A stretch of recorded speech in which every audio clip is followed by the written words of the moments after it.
आज आपण एका अशा अधिकाऱ्याची गोष्ट पाहणार आहोत ज्याने सिस्टीम बदलायचा प्रयत्न केला, ज्याने दिव्यांगांच्या आयुष्यात खऱ्या अर्थाने प्रकाश आणला, पण अचानक त्यांची बदली झाली आणि त्यानंतर रस्त्यावर उतरले शेकडो दिव्यांग.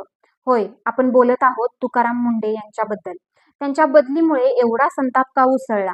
नेमकं त्यांनी काय केलं होतं? आणि ही बदली खरोखर फक्त एक प्रशासनिक निर्णय आहे की काहीतरी वेगळंच कारण? चला सविस्तर माहिती जाणून घेऊया. नमस्कार, मी आरती. तुम्ही पाहताय आझाद मराठी. रायगड जिल्ह्यातील अलिबाग येथे एक वेगळं चित्र पाहायला मिळालं. शेकडो दिव्यांग बांधव रस्त्यावर उतरले आणि जिल्हा अधिकारी कार्यालयावर मोर्चा काढला. त्यांची एकच मागणी होती, कर्तव्यदक्ष अधिकारी तुकाराम मुंढे यांची बदली रद्द करा. हा मोर्चा केवळ आंदोलन नव्हता, तो एका अधिकाऱ्यावर असलेला विश्वासाचा आणि कृतज्ञतेचा आवाज होता. जेव्हा तुकाराम मुंढे यांनी दिव्यांग विभागाची जबाबदारी स्वीकारली, तेव्हा त्यांनी केवळ कामकाज चालवले नाही, तर संपूर्ण सिस्टीम बदलून टाकली. मागील 30-35 वर्षापासून विभागाचं काम मर्यादित होतं, फक्त शाळा, कार्यशाळा आणि काही कागदोपत्री प्रक्रिया. पण मुंढे यांनी व्याप्ती वाढवली. खोट्या दिव्यांग प्रमाणपत्रांवर कारवाई सुरू केली, फसवणूक करणाऱ्यांचा शोध घेतला, भ्रष्टाचारावर थेट प्रहार केला. यामुळे अनेकांना धक्का बसला. पूर्वी दिव्यांगांना शासकीय लाभ मिळवण्यासाठी वारंवार कार्यालयात जावं लागत होतं, तासनतास रांगेत उभं राहावं लागायचं.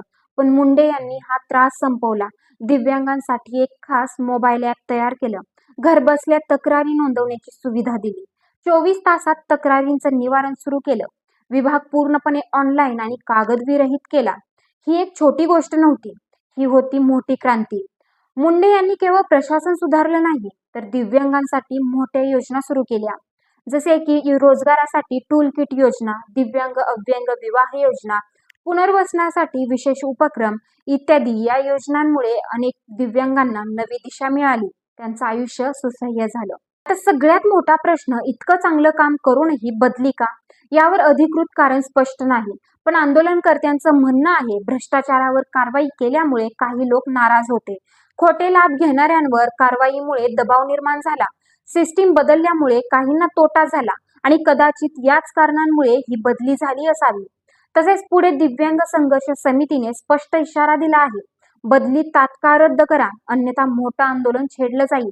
साईनाथ पवार आणि BG पाटील यांच्या नेतृत्वाखाली शेकडो दिव्यांगांनी एकत्र येत आवाज उठवला. हे केवळ आंदोलन नाही, तर न्यायासाठीची लढाई आहे. एका अधिकाऱ्याने जर प्रामाणिकपणे काम केलं, तर त्याला शिक्षा मिळायला हवी का? हा प्रश्न आज प्रत्येक नागरिकाने स्वतःला विचारायला हवा. तुकाराम मुंढे यांच्यासारखे अधिकारीच देश बदलू शकतात, पण जर अशा अधिकाऱ्यांनाच थांबवलं गेलं तर बदल कसा होणार? तुमचं मत काय आहे? ही बदली योग्य आहे का की अन्याय? कमेंटमध्ये नक्की सांगा. आणि अशा महत्त्वाच्या विषयांवर अपडेट राहण्यासाठी व्हिडिओला लाईक, शेअर आणि सबस्क्राईब करायला विसरू नका. धन्यवाद.